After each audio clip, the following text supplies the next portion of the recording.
قال إني جاعلك للناس إماما قال ومن ذريتي قال لا ينال عهد الظالمين وإذ جعلنا البيت مثابة للناس وأمنا واتخذوا من مقام إبراهيم مصلى وأعهدنا إلى بني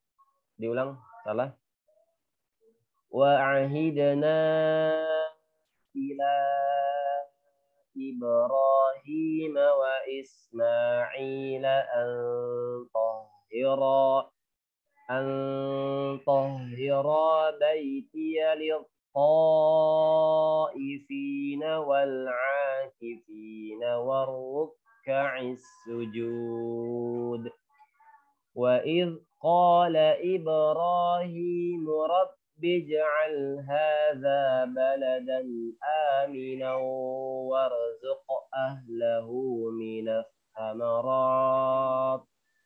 وارزق أهله من الثمرات من آمن منهم بالله واليوم الآخر قال ومن كفر فأمتعه قليلا ثم أضطره إلى عذاب النار وبئس المصير صدق الله العظيم. أعوذ بالله من الشيطان الرجيم. بسم الله الرحمن الرحيم. يرسل السماء عليكم مدرارا ويمددكم بأموال وبنين ويجعل لكم جنات ويجعل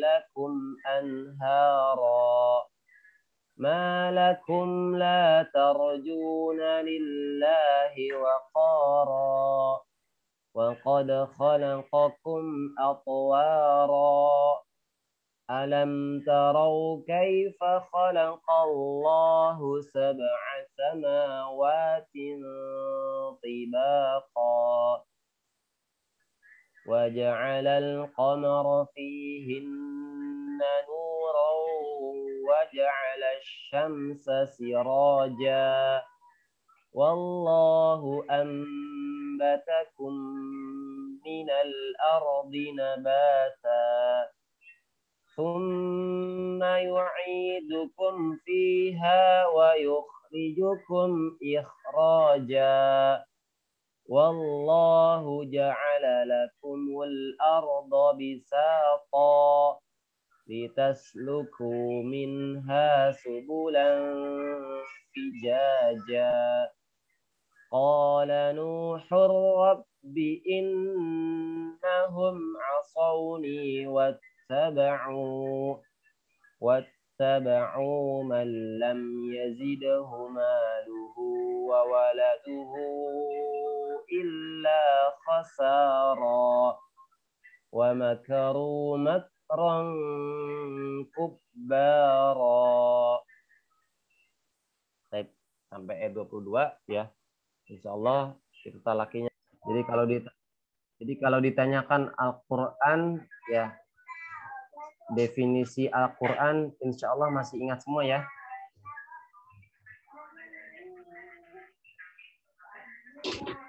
Masih ingat? Ada yang mau sampaikan lagi? Ada yang mau ini sampaikan adalah Al-Qur'an, ya.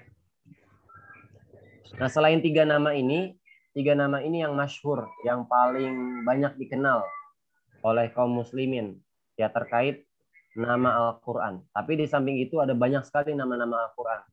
Seperti misalkan Al-Burhan, ya. Al-Burhan, ada juga Al-Mubin, kemudian Al-Munazzal, ada juga An-Nur, ada Al-Huda, ya. Jadi dan beberapa nama lainnya. Tapi tiga nama yang di atas, Al-Kitab, Al-Zikru, Al-Furqan adalah nama-nama Al-Quran, nama-nama lain dari Al-Quran yang masyhur. Ya. Tapi kalau di total ya menurut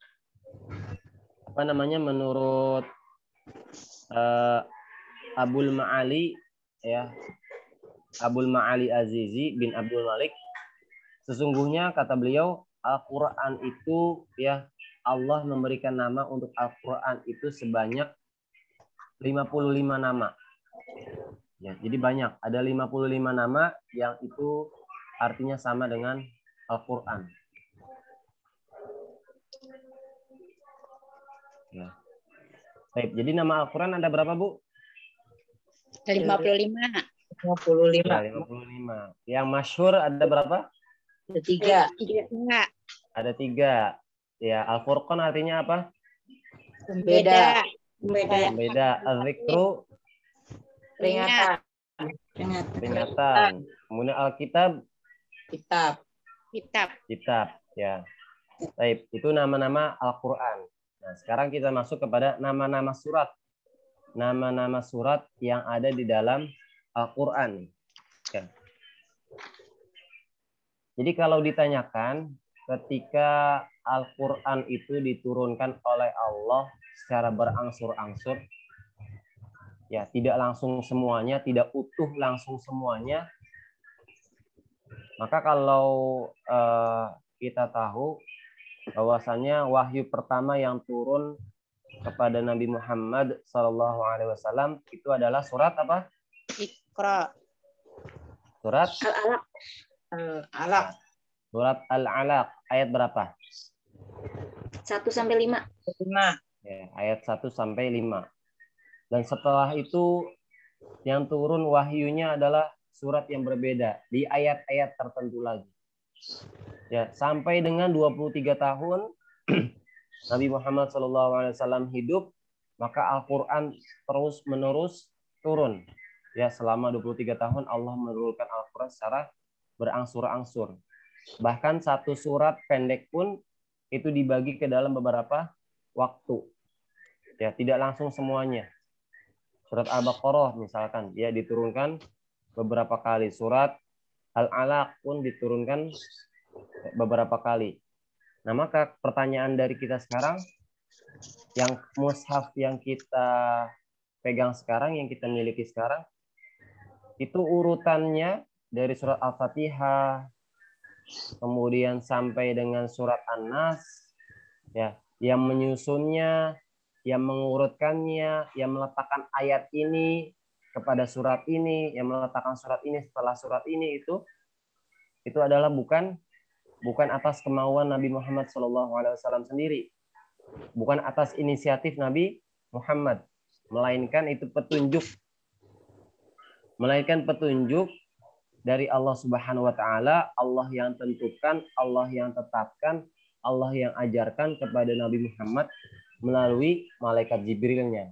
Ya, melalui malaikat Jibril. Yang itu istilahnya adalah tauqifi. Ya, jadi nama-nama surat dalam Al-Qur'an, batas-batas tiap surat, urutan surat dari Al-Fatihah sampai surat An-Nas, kemudian susunan-susunan ayatnya, itu merupakan tauqifi. Ya, istilahnya adalah tauqifi. Yakni menurut ketentuan yang telah ditetapkan tadi, yang telah diajarkan ya oleh Rasulullah SAW berdasarkan wahyu dan perintah Allah yang disampaikan oleh malaikat Jibril. Jadi bukan karena kemauan Nabi Muhammad. Ya, surat Al-Alaq ditempatkannya di sini. Susunan ayatnya ya seperti ini. Nah, itu semua adalah perintah dan juga wahyu dari Allah Subhanahu wa taala. Dan itu disebut sebagai tauqifi. Ya. Nama-nama surat dalam Al-Qur'an ada berapa banyak, Bu?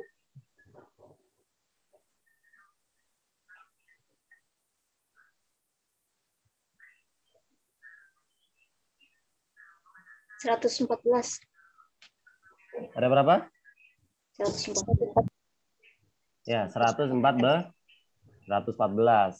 Nah, coba nama surat dalam Al-Qur'an yang memiliki nama lain apa aja coba? Al-Insyirah, Asyarah. Ya, Al-Insyirah Asyarah. atau nama lainnya adalah Asy-Syarh.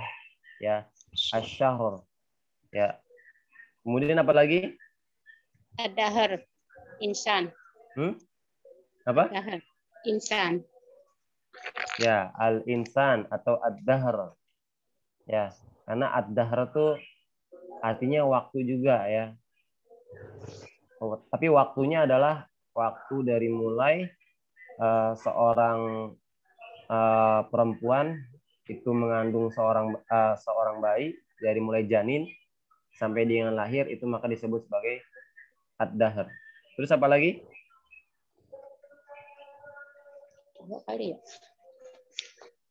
Nah, ada beberapa nama surat yang memiliki nama lain. Tadi yang sudah disebutkan Al-Insyirah, Asy-Syahr. Ya, Asy-Syahr. Ya, kemudian Al-Insan, Ad-Dahr. Kemudian ada juga Al-Lahab. Itu disebut juga Al-Masad. Kemudian ada surat Al-Mu'min.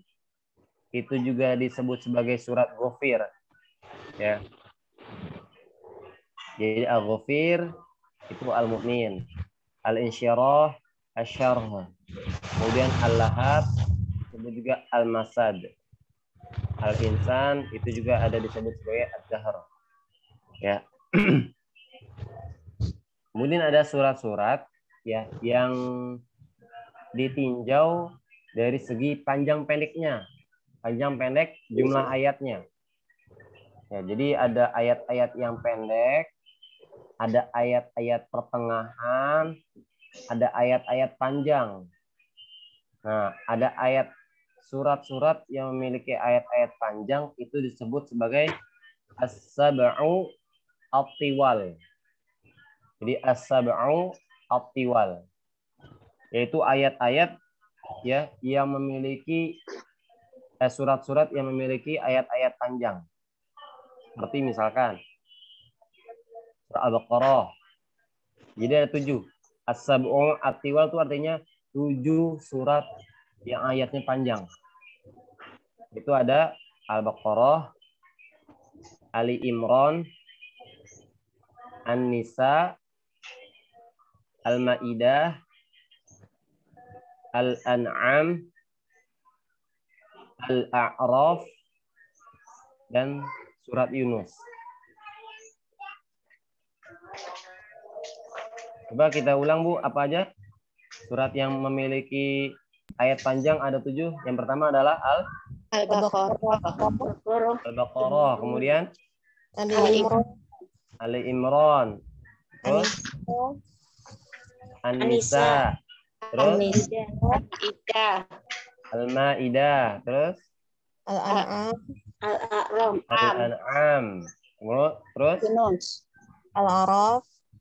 Al-A'raf, dan terakhir Yunus. Itu yang pertama ya, yang pertama. Nah, yang kedua itu ada disebut sebagai al-mi'un.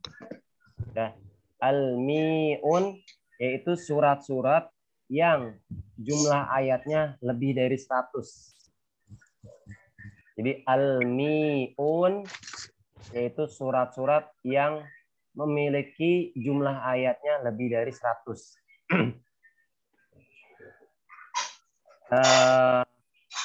Salah satunya ya yaitu surat Hud, surat Yusuf. Ya, surat Hud, surat Yusuf dan sebagainya. Nanti coba dicek ya di Al-Quran. Ayat yang itu lebih dari 100. Surat Hud dan surat Yusuf. Kalau Al-Baqarah itu Kemudian yang masih ketiga, Al-Baqarah itu udah di atas 200. Tadi masuknya yang as-sab'u at-tiwal. ya ya. Berarti kalau Al-Mi'un yang lebih dari 100 berarti di bawah 200. Ya. Yang ketiga ada disebut sebagai al-mafani. Apa tuh? Al-mafani. Al-mafani. Nah, Al-Mafani ini surat yang jumlah ayatnya kurang dari 100. Ya. Contohnya yaitu surat Al-Anfal. Nah, surat Al-Anfal itu kurang dari 100 ayatnya.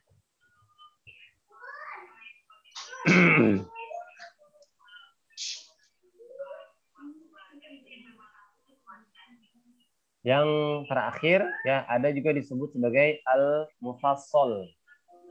Al-Mufassal. Al-Mufassal yang itu adalah surat yang jumlah ayatnya sekitar 50 ayat. Ya, yang jumlah ayatnya sekitar 50 ayat.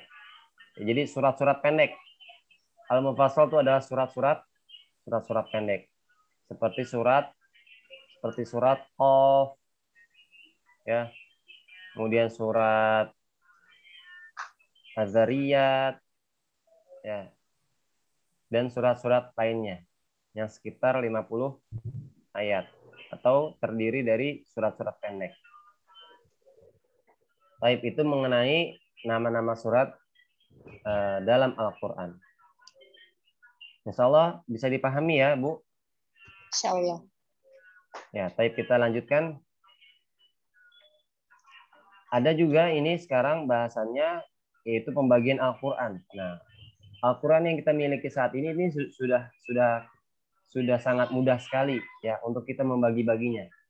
Karena ketika Al-Quran ini turun di zamannya di zaman ketika Nabi Muhammad baru pertama kali menerima wahyu atau ketika di zaman para sahabat, Al-Quran itu masih berupa lembaran-lembaran ya, masih berupa lembaran-lembaran yang belum tersusun ya, yang belum tersusun sebagaimana hari ini, yang belum terbagi-bagi gitu. Kalau sekarang sudah terbagi ada 30 juz.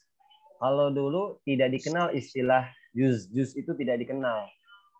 Ya, jadi dulu itu tidak dikenal dengan istilah misalkan sahabat Abdullah bin Mas'ud itu tidak dikenal sebagai orang yang memiliki hafalan 30 juz. Jadi tidak ada istilah ya hafal 30 juz, hafal 10 juz, hafal 5 juz, itu tidak ada istilah seperti itu. Ya. Tapi kemudian agar memudahkan kaum muslimin ya yang kemudian berkembang, kaum muslimin sudah sangat banyak, kemudian Al-Quran sudah tersebar, dan untuk memudahkan maka Al-Quran itu mulai dibagi-bagi ya. Kalau dulu itu pembagiannya baru ada setengah, misalkan Al-Quran ya ada setengah Al-Quran, ada sepertiga Al-Quran, seperti itu. Jadi belum ada istilah juz gitu. Nah kemudian di masanya Khalifah Hajjaj bin Yusuf As-Saqafi ya baru kemudian ditambahkan istilah-istilah baru ya dalam Al-Qur'an. Nah, kalau kita lihat nih, coba sambil kita lihat Al-Qur'annya ya. Sambil kita lihat Al-Qur'annya. Nah, biasanya kalau di Al-Qur'an itu baik yang cetakan Madinah maupun cetakan Indonesia ya. Di situ ada pembagian Al-Qur'an. Pembagian Al-Qur'annya biasanya ada di di pojok gitu. Bukan di pojok ya. Apa sih, di pinggir? Ya, di pinggir-pinggir halamannya. Kalau cetakan Madinah itu biasanya pakai hizb. Ada tulisan hizbun. Nah, kalau cetakan Madinah itu hizbnya 60. Jadi Al-Quran ini 30 juz yang terdiri dari 60 hizb. Ya. Tapi kalau cetakan Indonesia itu berupa huruf ain, batasan-batasannya. Ada nggak? Ada. Ada ya. Jadi ada huruf ain biasanya tuh. Kalau kita baca biasanya dari ain ketemu ain. Ya. Dari ain ketemu ain, dan kalau ain ini atau ruku itu jumlahnya ada 554 ain atau ruku. Ya. Tapi kalau yang hizb ya itu ada 60 ya, ada 60 hizb. Ya, jadi sudah dibagi kepada beberapa juz, yang total juznya adalah 30 juz. Tapi kemudian ada batas-batasannya. Nah, Pak Fajar menampilkan screenshotnya. Al-Quran dari mana nih Pak Fajar? Dari Cirebon, Ustaz. Dari Cirebon. Cirebon. Masya Allah. Maksudnya Pak Fajar punya Al-Qurannya ini? Di Google, Ustaz. Oh, di Google. Ya, jadi ada kan ya yang ain itu ya, di Ya. pinggir halamannya tuh ya ain. Tapi kalau yang cetakan Madinah tuh ada tulisannya hizbun. Ya, di kotak tuh. Jadi kotak kecil ada hizb tulisannya. Ya. Baik. Nah, jadi kalau selanjutnya juga kalau Al-Quran yang biasa dipakai ya untuk para penghafal Al-Quran untuk memudahkan, itu biasanya satu halaman itu terdiri dari 15 baris. Ya, 15 baris tuh. Kalau yang biasa dipakai para penghafal Al-Quran. Ya, Quran standar. Jadi, Quran standar buat orang-orang yang menghafal Al-Quran itu ada 15 baris satu halamannya. Coba dihitung, Bu. Al-Quran yang kita miliki di rumah itu ada berapa baris? 15. Ada berapa? Saya pakai 15. 15 ya. Ada yang lebih dari 15 karena saya pernah jumpa itu ada Al-Quran yang lebih dari 15 sampai 20 bahkan. Ya. Sampai 20 baris. Berarti kalau yang kita miliki itu satu halamannya 15 baris, kalau dihitung satu juznya berarti adalah 20 halaman atau 10 lembar. Nah, itu memudahkan tuh. Ya, memudahkan untuk para penghafal Al-Quran menandai hafalannya udah sampai mana gitu. Ya, sudah sampai 5 halaman, sudah sampai 10 halaman, itu berarti setengah juz gitu ya. Nah, itu terkait pembagian Al-Quran.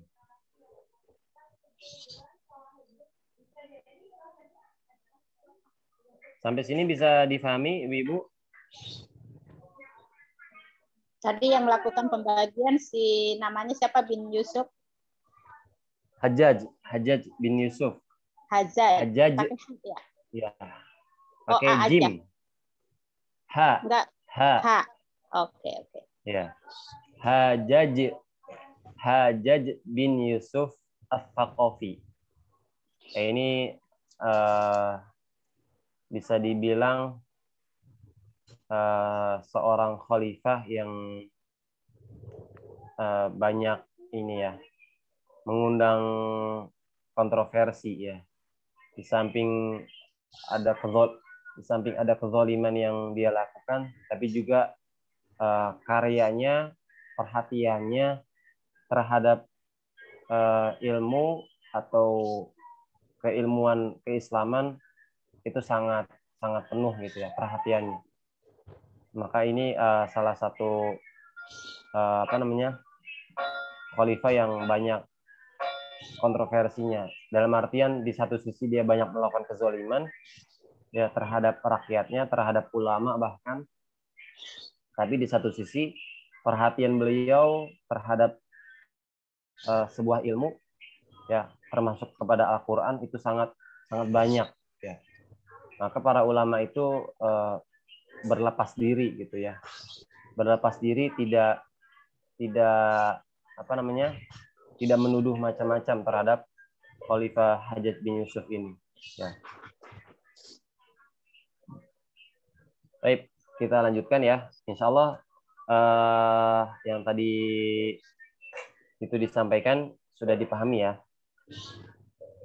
Kemudian kita lanjutkan ya. Jadi tentang bagaimana Al-Qur'an itu diturunkan. Yang kita ketahui tadi bahwasanya Al-Qur'an turun dari ketika Rasulullah Shallallahu Alaihi Wasallam sedang berkhalwat ya, Renung. Sedang menyendiri ya, sedang menyendiri di Gua Hiro ya. Jadi Rasulullah itu ketika sudah melihat masyarakat Mekah saat itu sudah sangat jauh ya daripada nilai-nilai kebaikan gitu. Rasulullah melihat ada sesuatu yang salah di dalam masyarakat Mekah. Maka Rasulullah saat itu bingung ya, dalam keadaan bingung, dalam keadaan resah, dalam keadaan gundah, maka Rasulullah lebih memilih menepi ya. Dia tidak berbaur dengan masyarakat. Maka menepinya Rasulullah itu di Gua Hiro ya. Dan ketika Rasulullah di Gua Hiro itu selalu dibekali oleh istrinya Khadijah dengan perbekalan ya. Jadi setiap bekalnya habis, Rasulullah pulang, kemudian dibekali lagi makanan, kemudian balik lagi ke Gua Hiro ya. Sampai akhirnya ketika di Gua Hiro ya Rasulullah itu dikejutkan.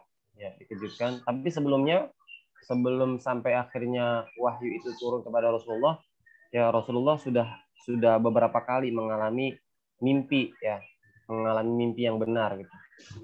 Jadi berupa seperti ada cahaya yang terang di pagi hari di dalam mimpinya itu. Sampai kemudian di suatu waktu yang telah Allah tetapkan, ya Rasulullah dikejutkan oleh suatu kebenaran.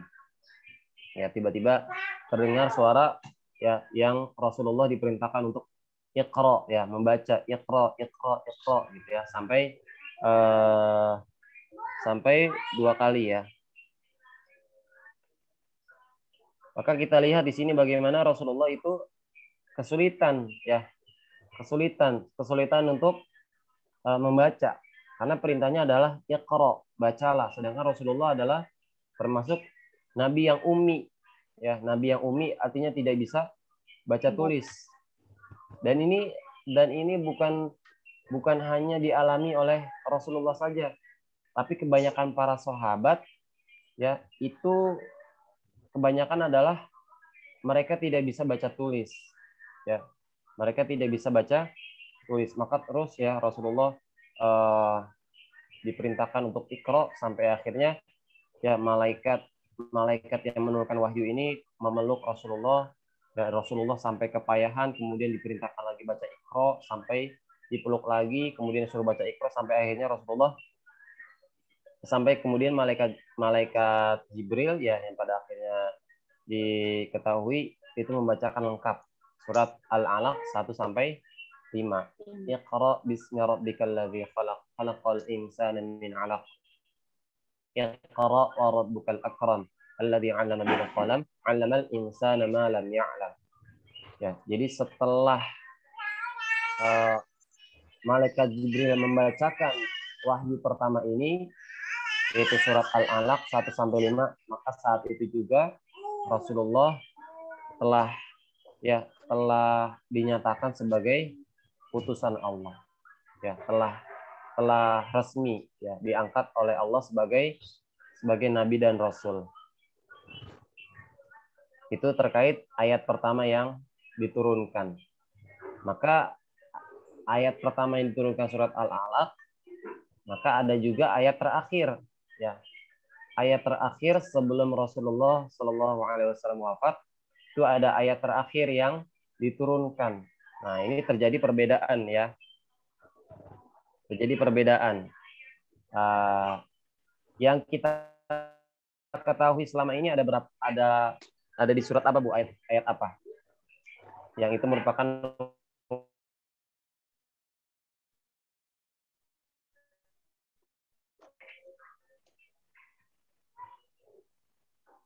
surat apa? Ayat berapa?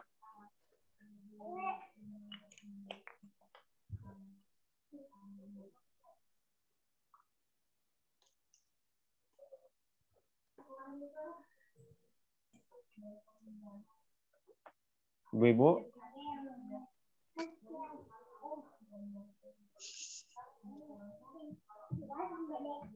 Ayat terakhir yang kita tahu adalah ayat apa, Bu? Surat apa? Al-Maidah. Al-Maidah, ya. Al-Maidah ayat berapa, Pak? 3. Ya, ayat 3. Nah, itu salah satunya, tapi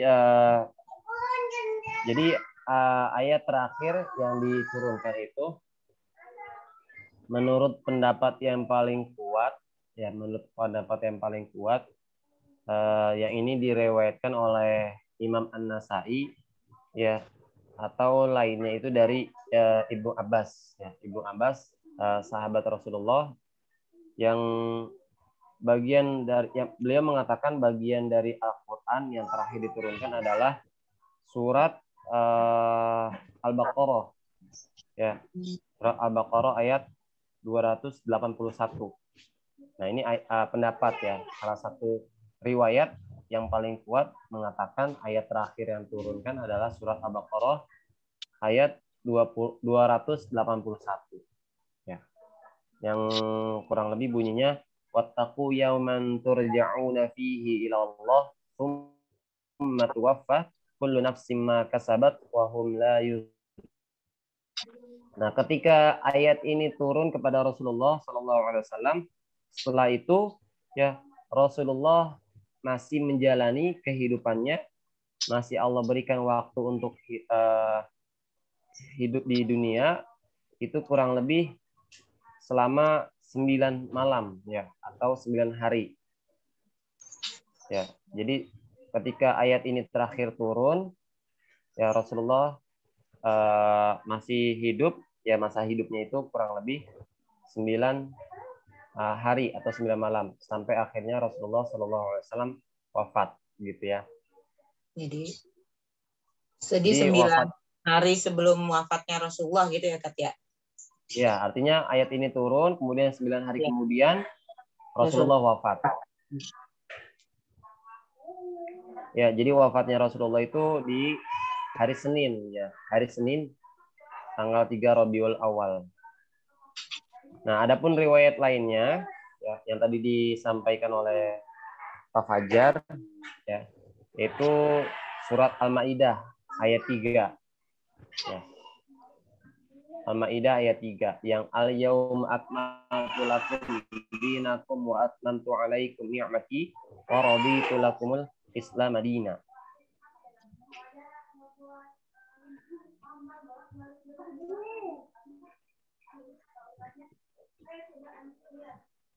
Ya, pendapat yang mengatakan surat Al-Maidah ayat 3 ini yang merupakan ayat terakhir turun itu dinilai kurang tepat, ya. Dinilai kurang tepat. Ya, karena ayat tersebut diturunkan ketika Rasulullah Shallallahu Alaihi Wasallam melaksanakan haji wada, ya, melaksanakan haji wada. Maka seusai haji wada ini, ya, Rasulullah masih menjalani kehidupannya selama 81 hari, ya, selama 81 hari, masih panjang, ya. Tadi di surat Al-Baqarah ayat 281 setelah wahyu itu turun, maka Rasulullah wafatnya 9 hari kemudian. Tapi kalau di surat Al-Maidah ayat 3 ini, ya masa hidup Rasulullah yaitu selama 81 hari. Gitu.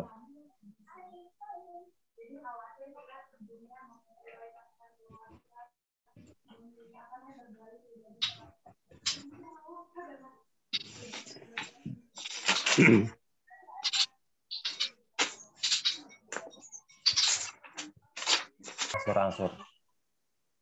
Ada sangat banyak hikmah ya. Ada sangat banyak hikmah yang bisa kita ambil ya. Kenapa Al-Qur'an itu diturunkan berangsur-angsur? Ya, salah satunya adalah udah dihafal. Untuk menguatkan hati Rasulullah SAW, untuk menguatkan, meneguhkan hati Rasulullah SAW. Karena perjalanan dakwah Rasulullah selama 23 tahun itu penuh dengan lika-liku, ya, tidak mudah gitu, dan berat. Maka setiap Rasulullah mengalami penderitaan, mengalami kesedihan, mengalami cacian, makian daripada orang-orang yang menentang dakwahnya, orang-orang yang tidak menerima, maka disitulah ayat Al-Quran turun. Ya, sebagaimana misalkan Rasulullah mengalami kesedihan, kan ya, mengalami kesedihan, kemudian turunlah ayat yang menghibur. Ya, makanya kemudian di dalam Al-Quran itu dari semua isi Al-Quran sepertiganya adalah tentang kisah, ya, tentang kisah. Jadi kalau kita mau berkisah, sebaiknya itu diambil jangan dari mana-mana dulu, ya. Ambil dari Al-Quran kalau mau berkisah. Karena sepertiga Al-Quran adalah kisah. Jadi kisah yang ada di Al-Quran itu fungsinya untuk meneguhkan, untuk menguatkan, untuk memberikan inspirasi, untuk memberikan motivasi. Ya, sebagaimana Rasulullah SAW itu dihibur, ya, dihibur oleh Allah ketika mengalami kepayahan, ya, kesedihan. Jadi dikisahkan lagi bahwa ada nabi sebelum engkau, wahai Muhammad, yang mengalami hal serupa, ya, seperti Nabi Nuh. Ya, Allah ceritakan Nabi Nuh, kisah Nabi Nuh bagaimana, ya, yang kita pelajari hari ini kan, bagaimana Nabi Nuh itu dakwahnya itu siang dan malam, ya, dari siang ke malam, dari malam ke siang, nggak berhenti, ya, dan sudah dakwahnya siang malam, yang menjadi pengikutnya, yang beriman kepadanya sedikit jumlahnya. Padahal Nabi Nuh itu hidupnya dakwahnya 900 tahun. Ya. Tapi kehidupannya, ya wallahu alam, ada riwayat yang mengatakan kehidupannya, umurnya Nabi Nuh itu kurang lebih sampai 2000 tahun. Ya. Tapi dakwahnya itu selama kurang lebih 900 tahun. Ya. Ibaratnya apa, kalau ya dihitung-hitung, kalau misalkan umurnya 2000 tahun, dakwahnya 950 tahun, berarti ya Nabi Nuh itu dia bisa dikatakan baru diangkat menjadi nabi itu di umur sekian ratus tahun, ya, sekian ratus tahun gitu. Jadi sebagaimana kita misalkan kita rentang usianya kan, usia Nabi Muhammad tuh kayak rentang usia umat Nabi Muhammad, ya, antara 60 sampai 70 tahun. Ya, sedangkan Nabi Muhammad saja baru diutus menjadi nabi dan rasul itu di usia 40 tahun. Ya. Di usia 40 tahun Nabi Muhammad baru diutus dan wafat di usia 63 tahun. Ya. Maka bisa dikatakan Nabi Nuh itu diangkat menjadi nabi, menjadi rasul itu di usia ratusan tahun. Yang hitungannya bagi kita mungkin kita baru usia 40 tahun, ya, seperti itu. Allahu a'lam. Yang terpenting adalah seperti itu, Rasulullah ketika mengalami cacian makian, ya, didatangkan kisah, ya, oleh Allah, dikuatkan lagi hatinya, diteguhkan lagi hatinya. Ya, kisah Nabi Yunus, kisahnya Nabi Yusuf, ya, Nabi Musa, ya, dan banyak sekali kisah-kisah yang di dalam Al-Qur'an, ya. Itu salah satu fungsi hikmahnya untuk menguatkan dan menumbuhkan hati Rasulullah. Yang kedua juga adalah sebagai tantangan ya. Bu sebentar ya, Bu.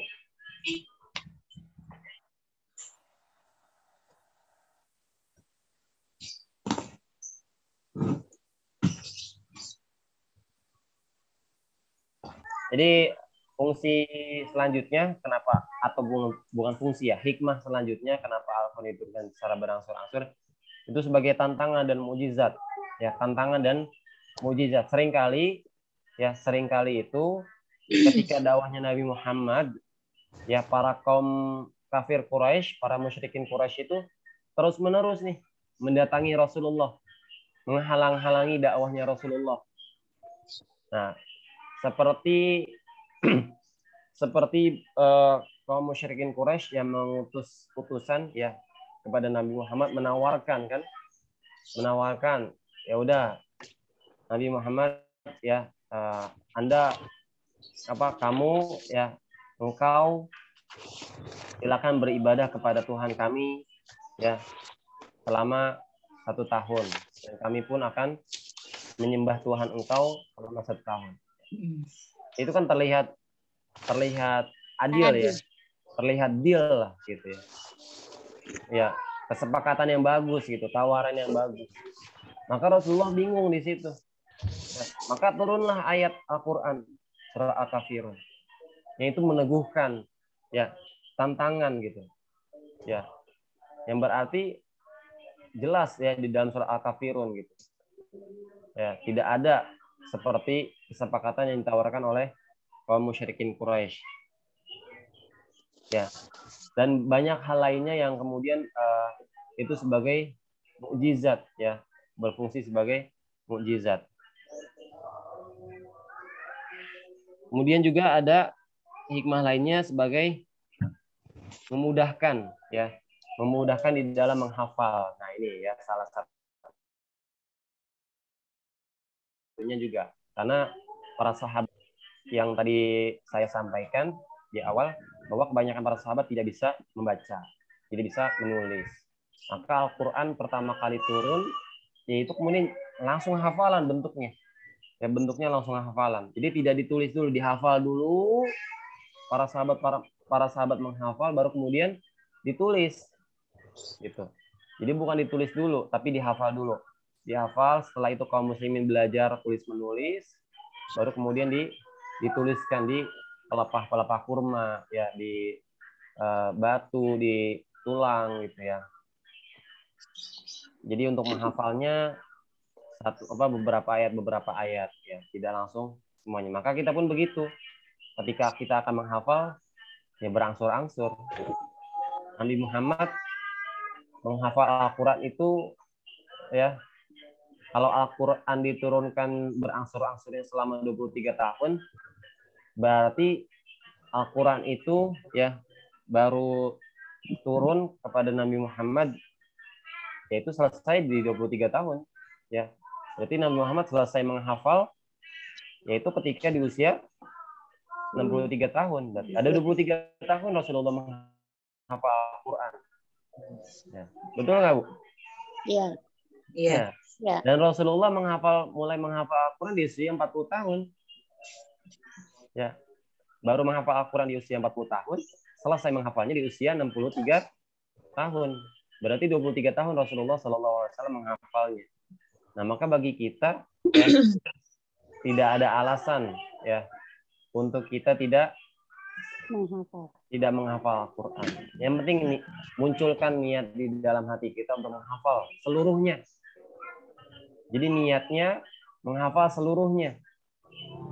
Ya.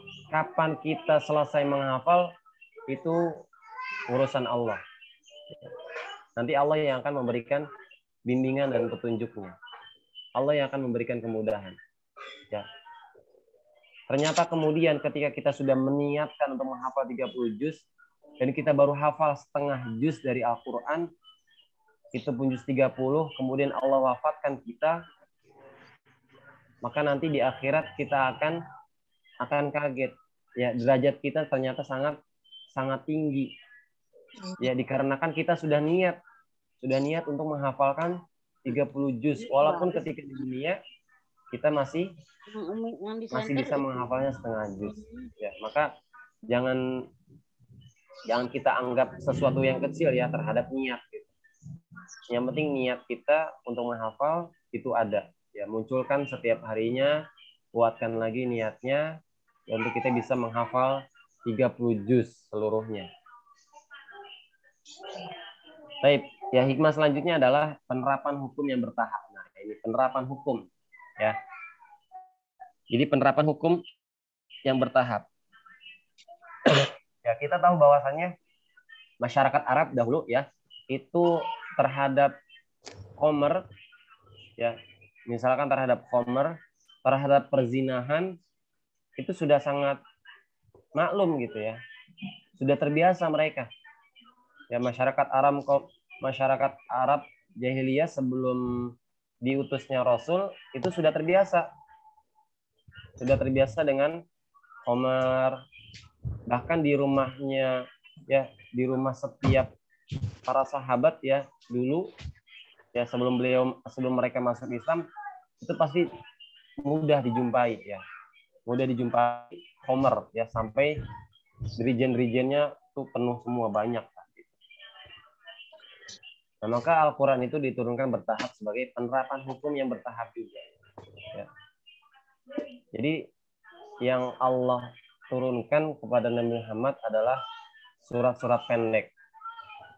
Ya, surat-surat pendek yang itu menguatkan akidah mereka, yang menguatkan keimanan mereka, yang berisikan kabar gembira surga dan kenikmatannya, ya, yang mengabarkan tentang, yang memberikan peringatan tentang siksa neraka, ya.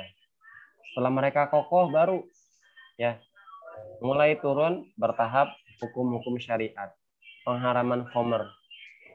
Ya, yang kita tahu pengharaman khamr bertahapnya berapa kali, Bu? Pak Fajar?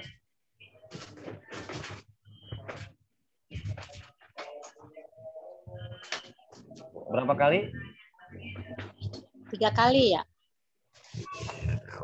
Ya, barakallahu fikum ya, Bu Kusnia. Jadi 3 kali. Karena waktu itu pernah ada seorang sahabat yang dia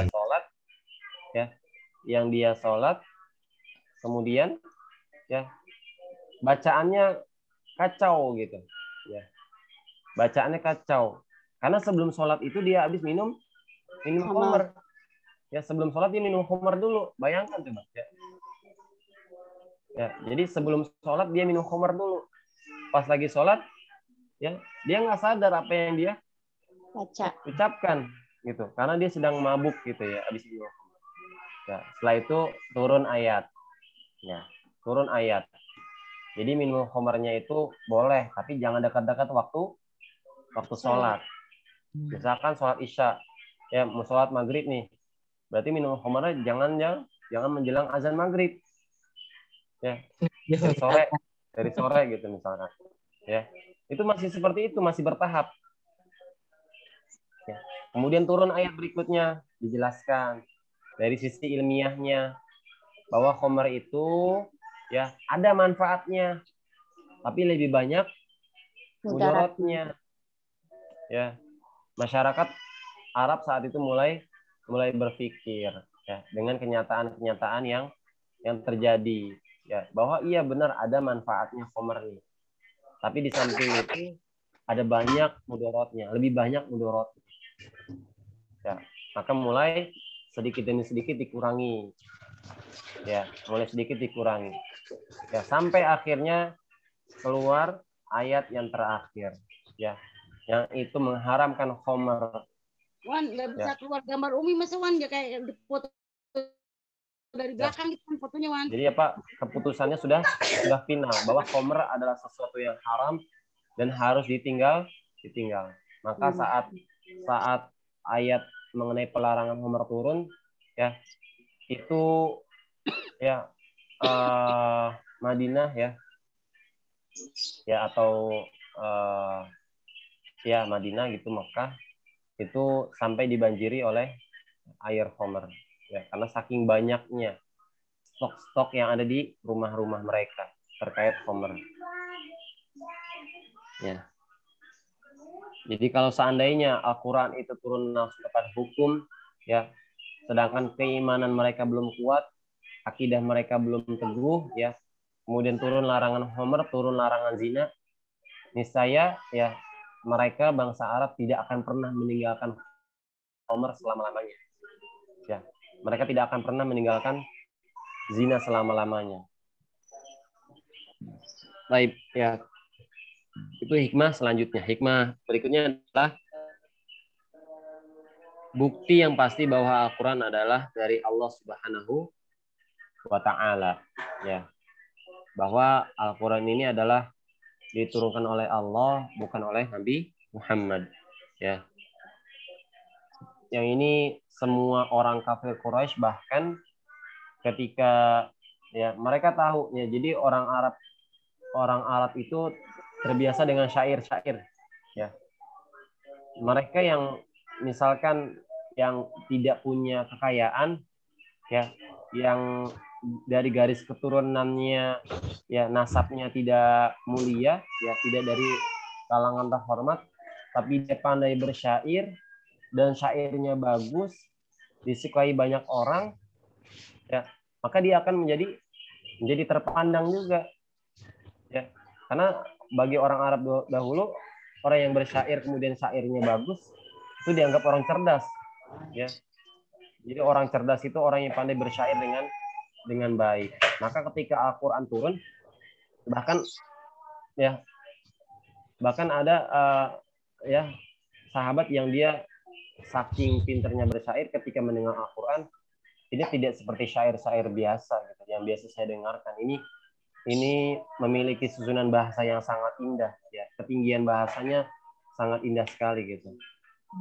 Ya, tidak ada satupun penyair di kalangan bangsa Arab yang saat itu mampu membuat yang serupa dengan Al-Quran. Ya, ini berarti adalah Al-Quran bukan buatan manusia, bukan buatan Nabi Muhammad, melainkan dari Allah Subhanahu wa Ta'ala. Ya.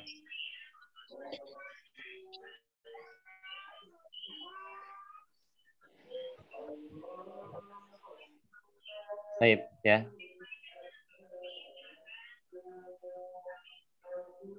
Selanjutnya kalau kita lihat juga ya,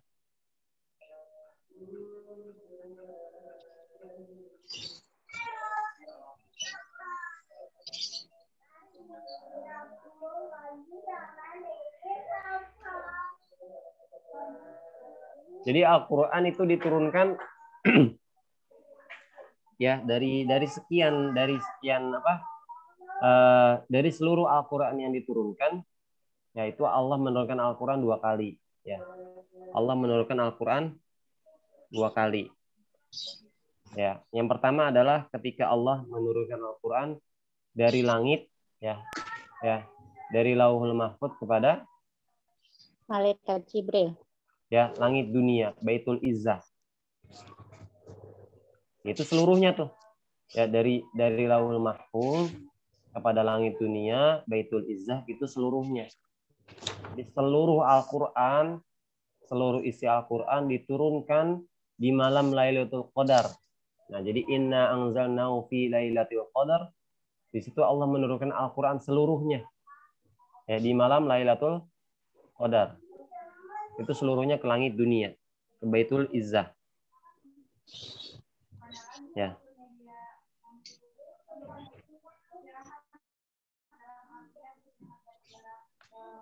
Ustaz, bisa diulang, Ustaz? Tadi Allah menurunkan 2 kali.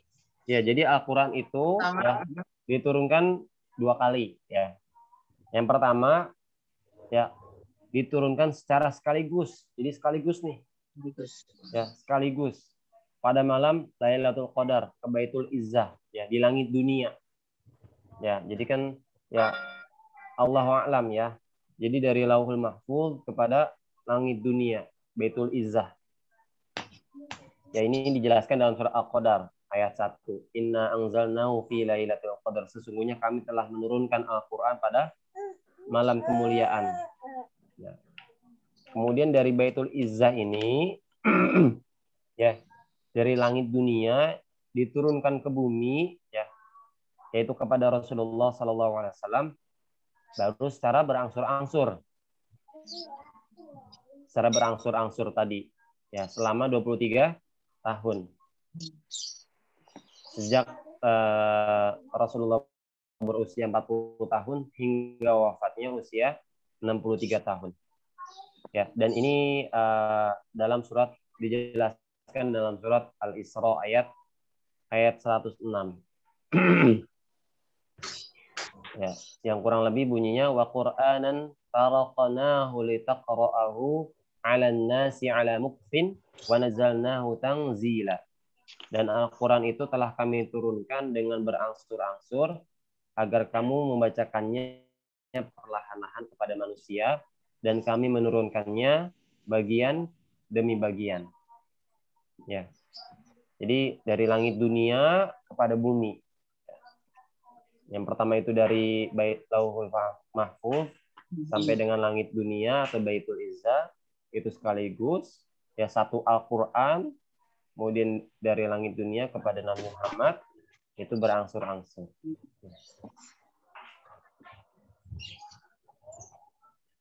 Seperti itu ya. Jadi kurang lebih materi ilmu Quran kita pada hari ini ya.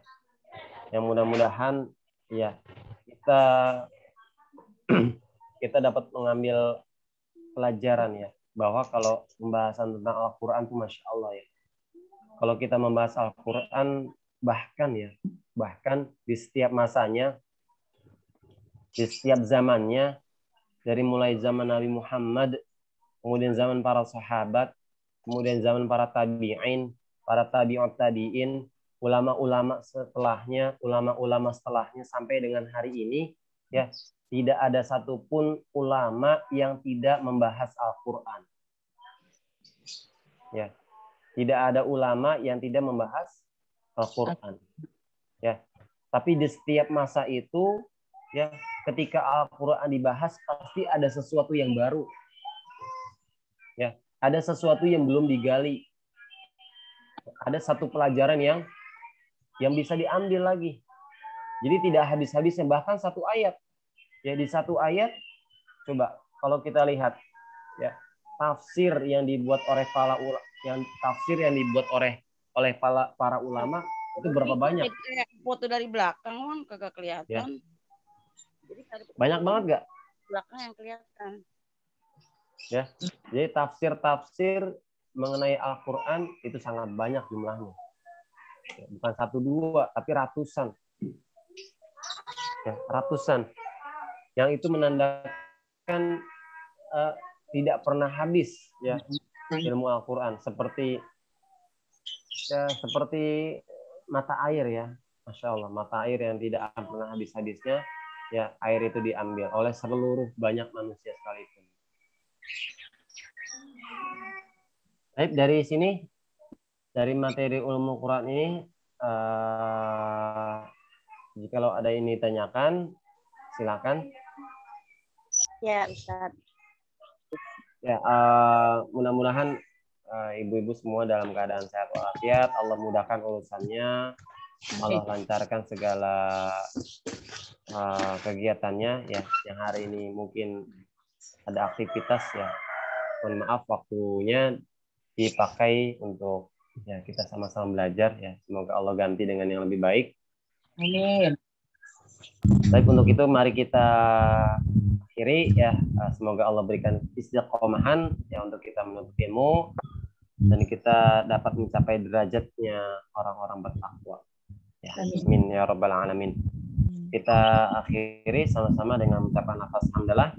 Alhamdulillahirabbil alamin. Istighfar. Astagfirullah. Kita sempurnakan dengan doa kafaratul majelis. Subhanakallahumma wa bihamdika asyhadu an la ilaha illa anta astaghfiruka wa atubu ilaik. Kurang lebihnya mohon maaf dari saya ya Bu, jikalau ada yang salah, tutur kata yang tidak berkenan ya mohon dimaafkan, karena yang benar adalah semata-mata dari Allah Subhanahu wa taala. Ya, saya akhiri. Wassalamualaikum warahmatullahi wabarakatuh.